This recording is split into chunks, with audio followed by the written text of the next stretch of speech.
ಸಿಗದ ಗುಣದವಳು ಬರೆಯುವುದು ಹೇಗೆ ಇತಿಹಾಸ ಬದುಕುವುದ ಕಲಿಸೋ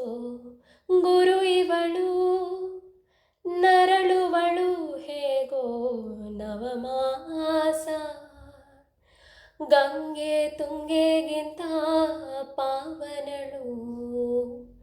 ಬೀಸೋ ಗಾಳಿಗಿಂತ ತಂಪಿವಳು ಜಗಕ್ಕೂಗೋ ಜನನಿ ಜೀವದ ಜೀವತಾಯಿ ಬ್ರಹ್ಮ ವಿಷ್ಣು ಶಿವ ಎದೆ ಹಾಲು ಕುಡಿದರೋ ಅಮ್ಮ ನೀನೇ ದೈವ ಅಂತ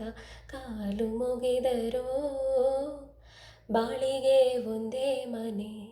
ಬಾಳೆಗೆ ಒಂದೇ ಗೊನೆ ಭೂಮಿಗೆ ದೈವ ಒಂದೇನೇ ತಾಯಿ ದಾರಿಗೆ ಒಂದೇ ಕೊನೆ ರಾಗಿಗೆ ಒಂದೇ ತೆನೆ ಸೃಷ್ಟಿಸೋ ಜೀವ ಒಂದೇನೇ ತಾಯಿ ಬ್ರಹ್ಮ ವಿಷ್ಣು ಶಿವ ಎದೆ ಹಾಲು ಕುಡಿದರೋ ಅಮ್ಮ ನೀನೇ ದೈವ ಅಂತ ಕಾಲು ಮುಗಿದರೋ